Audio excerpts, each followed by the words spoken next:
Good afternoon to you. You are just in time for NEWSFEED here on TV 47 with me, Muthoni Maina. Remember, you can interact with us at TV 47 Kenya across all social media platforms. Starting off, the second round of COVID-19 vaccination kicked off today morning at various health facilities in the country.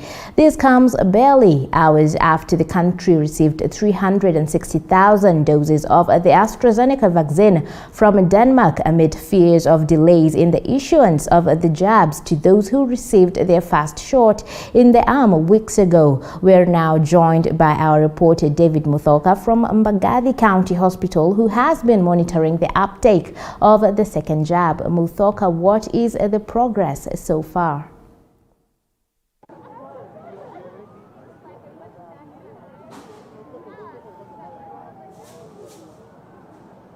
Yeah. Well, a good afternoon to you, Muthoni Maina. Indeed, we are coming to you live from Mbagathi County Hospital here in Nairobi County, one of the health institutions where the second round of COVID-19 vaccination is taking place. And actually, that particular exercise officially kicked off today, coming against the backdrop of Kenya receiving over 350,000 doses of the AstraZeneca vaccine from Denmark. And right here, as you can see, the situation here at Mbagathi, Muthoni Maina, is that we are seeing queues as long as I can, or rather as long as my eyes can see. This shows and depicts a picture of how Kenyans who actually received their first shot in the arm roughly 8 to 12 weeks ago, how eager they have been to receive their second one. And again, there have been jitters that there was to be a delay in the Kenyans who were eligible, and those who actually received their first jab, there were jitters that they will not get their vaccine in time. But again, in the backdrop of that particular arrival of that consignment from Denmark, now Kenyans, roughly 350,000 of them who received their first jab will be receiving their second one. And at this particular juncture, Muthoni Maina, allow me to talk to a number of people who have been here for the past 3 to 4 hours, braving the cold, weathering the storm, to ensure that at the end of the day they are fully vaccinated, especially in the war against the COVID-19 disease. So let me bring on board a few of them who have actually turned up and who came here early to receive their shot in the arm. Labda ujitambulishe kwetu, alafu nikuulize maswali mawili matatu. Mzee, jambo. Jambo sana. Mimi nimekuja kuchukua hii kitu leo asubuhi. Kwa majina, mimi nimekuja kuchukua AstraZeneca hapa. Lakini all the exercise well. Now ile kitu iko hapa ni ufungufu wa wafanyakazi. So tumekaa hapa sana. We spend a lot of hours here, studying here, baridi. So the authority concerned to look at after this, maybe they can add other personnel inside. That's all. Yeah. Well, as you can hear, Muthoni Maina, that is the situation. Of course, those that have been queuing here for the past 3 to 4 hours, calling on the administration here to, turn up the particular exercise, equip it with more human resource to ensure that not as many people, considering those that are eligible for this vaccination are the elderly, as well as police officers, as well as teachers, most of whom actually are old, and due to the old age, they cannot persevere this particular standing for those many hours. Let me talk to other people here. Labda ujitambulishe kwetu, kisha you tell us how has the exercise been for you. My name is Francis Manyasa. The exercise so far is so good, but the only thing that we have old people on the line, they don't have even where to put old people and the young people. So that is the only issue I have. Yes. Yeah. How do you feel? Why do you feel it was necessary for you to turn up for this particular second round, for you to be fully vaccinated? Yeah, I was vaccinated, but I had a message to come here. But first round it was at MUTUA primary school. So I was told to come to Mbagathi. Now at Mbagathi we can see a lot of old people, but only queuing on the line without any proper arrangement for all and those who are still with this, some energy to stand on the line. Yeah. Of course, Muthoni Maina, those are the few hiccups here. But again, we are monitoring the situation. We are in touch with the administration, highlighting the plight that a number of Kenyans are facing on this queue. But before you let me go, let me incorporate a final person to tell us how he feels about the whole exercise and what will be his message to those that haven't quite turned up today to receive their second shot in the arm. Labda tu swali moja kwako, jina lako? Of course, not as many would want to speak, but of course that perhaps could be attributed to the long wait, the fatigue. But of course, we hope that indeed at the end of the day, each one who turned up here to receive the second jab will have done that. Of course, we spoke to a number excited and they believe they have played their part, especially in the war against COVID-19, calling on every stakeholder to do exactly that. Back to you, Muthoni Maina in studio. I am David Muthoka. On behalf of my camera person, Marion Chebet, that's it for now. The sentiments of some of the Kenyans who have thronged Mbagathi County Hospital so that they can get the second round of the COVID-19 jab vaccine. Thank you so much, David Muthoka, for that report. Now, moving on, civil society organizations in Kenya have raised concerns over huge spending on election process. The organizations that include Katibu Institute, Center for Multi-Party Democracy, are currently having a national dialogue on electoral justice in Kenya, demanding integrity, accountability, and transparency in the electoral process. Also in attendance is Wiper Party leader Kalonzo Musyoka, NARC Kenya Party leader Martha Karua, and LSK President Nelson Havi. This follows the rising political temperatures in the country ahead of next year's general elections.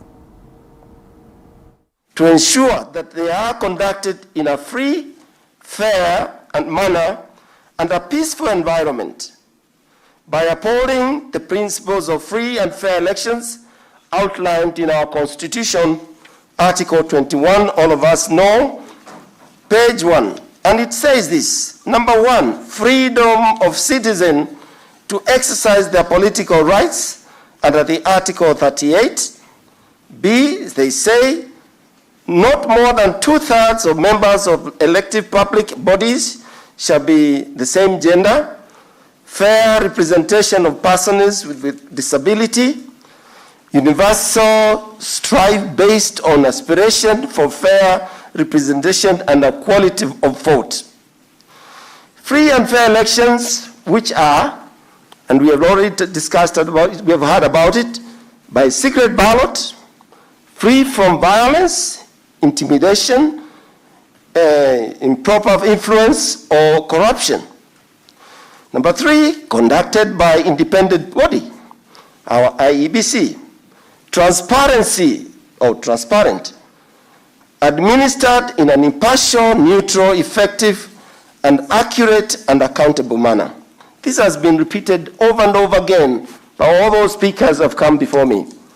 So in order to prepare, my dear brothers and sisters, for holding an election that truly renders the will of the people, it is, and that is legitimate and credible in respecting these principles, there are that we need to do under certain consideration and national action. These include what we already talked about, the IEBC fixing, and the process is on, and we thank God it started, and does engage people. We hope and pray the electoral systems and processes and the electoral environment continue to be conducive.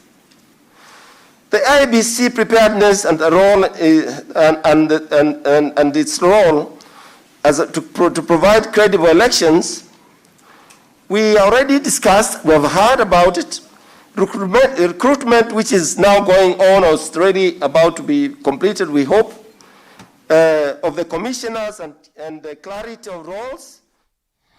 Now, that is the auditing electoral justice process, as the civil society organizations in Kenya have raised concerns over the huge spending on the election process. Now, moving on, Kenya Revenue Authority is today doing the largest auction ever in Mombasa.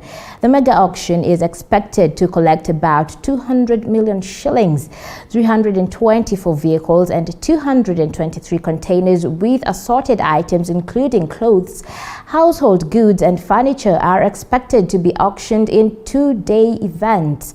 The importers that have failed to collect their cars and items from 11 KRA gazetted warehouses are the ones whose goods are being auctioned. Auction process. We take it very seriously. It's going to be above board. It's going to be accountable. And everybody has a chance, an equal chance to win. The auction process is always an avenue for KRA to collect extra taxes. And particularly the timing of this auction is almost at the end of the financial year. So we will be hoping, we will be banking on you to ensure that we will get some additional revenue. We are very happy by the turnout. I think this is one of our highest number in terms of the turnout. And we fully appreciate for finding time to come and sit and take part in the auction. So I don't have a lot. Wish you all the best. Those who are hoping to get something, we have motor vehicles, we have containers. I know you've been able to see from the list, from the cassette notice, and it is your time. So without wasting my time, I will invite the Chief Manager, Port Operations, to conduct now the auction process. Otherwise, the auction is officially open. Thank you. Now, moving on, in the most recent dissatisfaction by governors over the 15% funds that have not been disbursed by the National Treasury to the counties, Machakos Governor Alfred MUTUA is currently addressing the media in Mombasa County, calling on the Treasury to fast-track the process as the laxity is causing delay in discharge of essential services in the counties.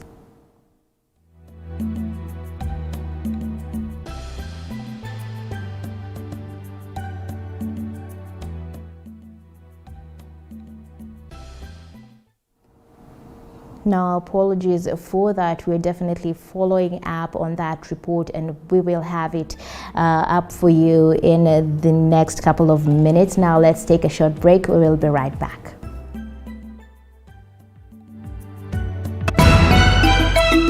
At Global Precast Panels, we have the best quality, durable and affordable precast panels to suit all your needs. Manufactured under a controlled environment, we have the best precast concrete panels, precast concrete floor slabs, precast concrete perimeter wall, precast concrete columns and beams. Our panels reduce construction cost by up to 40% with absolutely no plaster required, including added soundproof benefits. Convenient four-story buildings, schools, offices, residential houses, hospitals, and warehouses. Take advantage of our free transport. Contact us on 0702 24 7267 or 0796 24 7267. Global Precast Panels Limited, your reliable option for efficient construction. These are the sights and sounds of a working nation. There are no shortages to remarkable ideas. What's missing is the will to execute them. You need to stay relevant. If you don't, you're going to fade off.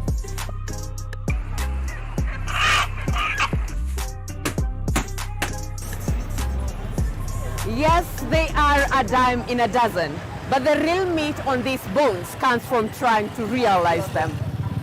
You just need to perfect anything. If it's drawing, if it's music, pursue it 100% because it's something that is giving back. Join me, Violet Njoki, as I tell you the stories of these executed ideas, because yours could be next. Mondays, 7:30 p.m. Hey, now that's hitting the right notes. When life gets boring, we bring out our play. You see, playfulness is in our DNA. It's in the way we move and laugh. It's in the way we walk, the way we rock, and how we just don't stop. You feel me? We add color to everything, to every day and every dish, because the world needs our crazy. We're the different flavors that make life more exciting. We're the ones who add color to every moment. Fanta, color every moment. Well, the speaker is neither here nor there. I should have done my outro from here. Yes, no.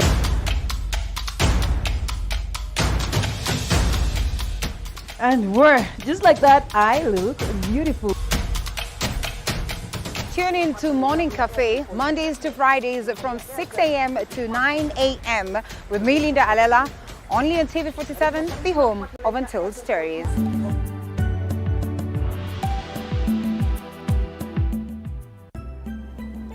Welcome back. Now let's cross over to the Senate, where Governor Anne WAIGURU is currently being grilled by the committee. Now let's cross over and listen into that. So if it is proposed, to our understanding, it's not approved. That is... yes, Governor, what you have provided are proposals. Chairman, this is 2019. No, that is what you have provided. Whatever it is, whether it is 2030, it is that one. So can you provide the one you are supposed to provide? Let's see if you have it. It's in which annexure here? It's not in this annexure. Or it's not provided? No, it's not.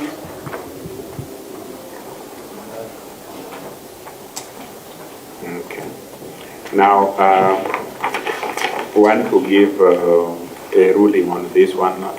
I direct on behalf of the committee that the county government of Kirinyaga provides evidence of an approved staff establishment within the next 2 weeks, including minutes,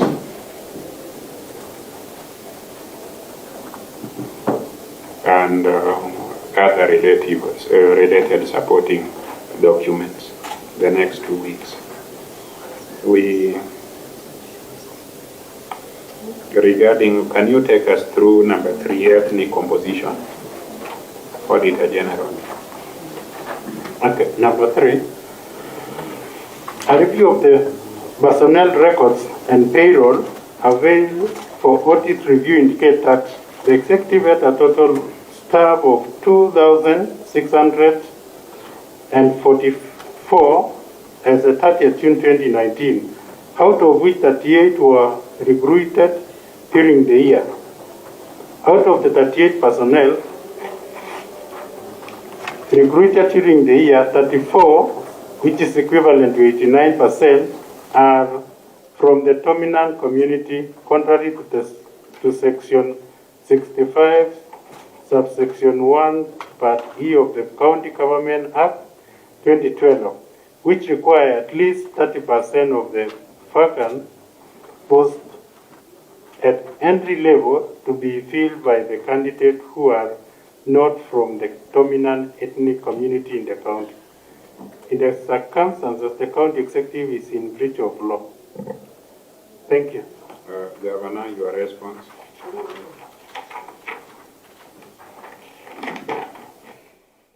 Now that is happening live in Senate as Governor WAIGURU is appearing before the County Public Accounts Committee over audit queries of the financial year 2018-2019. The committee wants her to bring a comprehensive report on how she handled various matters. Now, moving on, IEBC Chairman Wafula Chebukati claims the commission is cash-strapped and is working with limited resources even as it prepares prepares for the 2022 general elections while appearing before the Joint Justice and Legal Affairs Committee. Chebukati said that the commission has been unable to register new voters, having registered only 150,000 new voters in the last 3 years. However, the JLAC committee has raised concerns over IEBC's preparedness to conduct the polls in August next year.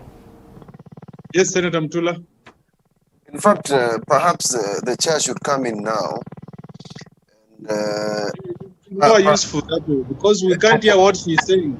Yes, but even then, Chairman, you know, I've had some people out there who, I mean, in the marketplace, talking about postponing elections. And this is central to the presidential elections, because presidential elections are held in constituencies. So if there is a review of this timeline, Mr. Chairman, please, Madam Marjan cannot then say we are going to change, we are going to do this.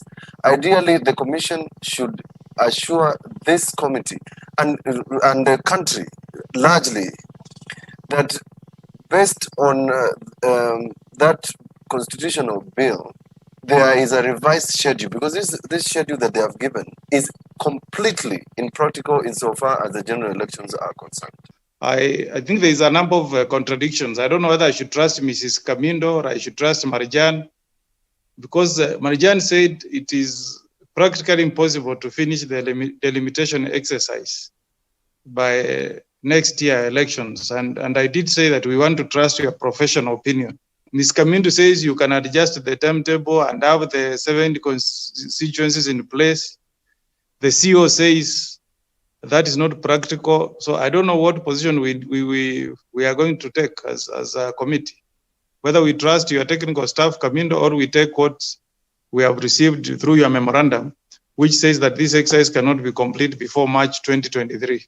So, Chairman, which position should we take? Yeah. You are sending us mixed signals. We're looking at the matter in court in the Court of Appeal. And as far as the commission is concerned, this matter is sub judice, and we cannot possibly, as a commission, now plan on a matter which is in court and say this is what we shall do or this is not what we shall do. I think, in all fairness, our planning and the election, the boundaries operation plan is based on the legal framework which we have and the practical issues which we have as a commission. But all we are saying as a commission is this, that should the law change, then we shall try as much as possible and comply with the law. Now, that is as far as that matter is concerned. And I think I would not want to tell the country that we shall do this or we shall manage this within the limited time. But we are a creature of the law. Let's wait and cross the bridge when we get there. I think that is all I wish to say about this issue, which is pending in the Court of Appeal. That is not very reassuring, Chairman, in view of what Madam Kamindo said. Extremely unreassuring, Mr. Chairman, because what you have just said is exactly the opposite of what your officer is saying. So perhaps, Chairman, my own view is, in order so that we don't become